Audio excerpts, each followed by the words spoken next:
So yo, what's up guys? So for today's video, pupuntahan natin guys yung Usay Lubi dito sa Milagroso, Sugod, Southern Leyte. So time check 3:20 ng hapon.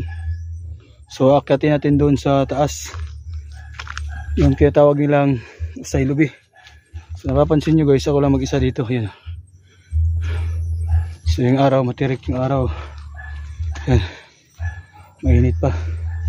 So tingnan natin guys kung ilang oras yung paglalakbay natin doon. So let's go. So yun, update natin guys, no. So dito sa Barangay Milagroso, yung pangkabuhayan nila, meron din silang ito, yung mga taniman ng niyog, you know. So maraming niyog dito. So ito yung source ng pagkukupra ng niyog. So ipupuntahan natin guys, medyo malayo pa. So nandun pa sa tuktok ng bundok. So kailangan pala guys, pag napunta dito, magdala kayo ng tubig.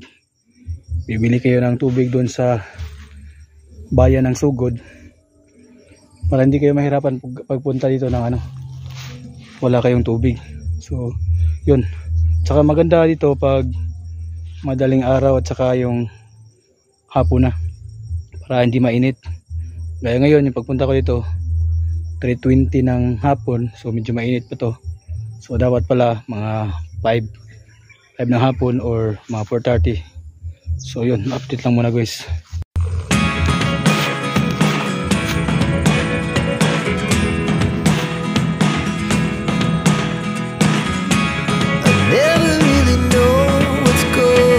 So dito na part guys, kalsada na po dito sa papuntang taas. Ayan kalsada na yan papuntang taas. So hindi ko alam kung hanggang kailan yung kalsada na yan. Tsaka dito makikita mo na yung dagat ng Sugod, Southern Leyte. So yun na yung dagat ng Sugod, Southern Leyte. So hindi pa natin masyadong mapakita ang kabuuan kasi puntahan pa na yung taas. So let's go. So yo, what's up guys? So nandito na tayo sa tuktok ng bundok, no. So hindi ko alam kung anong tawag dito guys kasi yung sinasabi nilang Usay Lubi. So wala naman akong nakitang niyog dito maliban doon sa nag-iisang yun. So baka yun yung sinasabi nilang Usay Lubi. So dito na part sa taas guys, dito sa Milagroso, ito na yung niya, parang view. So wala tayong drone kaya hindi natin mapakita yung ito lang, ganito lang yung makikita natin dito. So maganda na dito guys, nakaka-relax. Kung na-stress ka, pumunta ka lang dito, matanggal yung mo dito, yung stress. So dito kitang-kita yung school ng Southern Leyte State University. So yun. Tsaka yung barko ng Sugod dun sa may pantalan. So yun yung barko niya. Tsaka yan na yung view ng Sugod, Southern Leyte. So hanap tayo ng ibang spot na makakuha ng magandang video.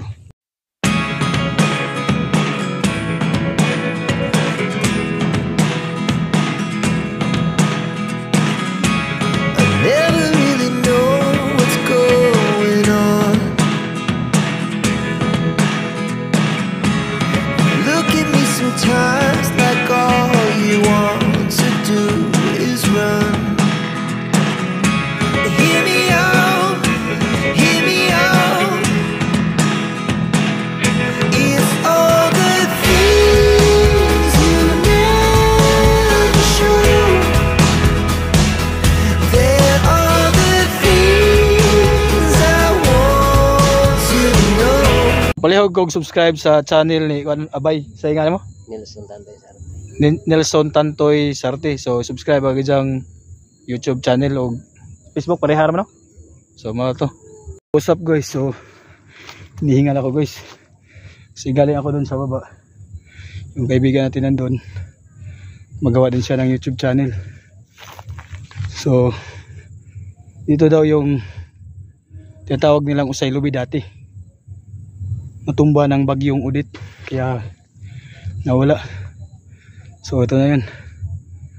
Bali yung paglalakad ko dito guys, umabot ng 48 minutes simula sa Barangay Milagroso sa baba sa kalsada papunta dito sa tuktok ng bundok.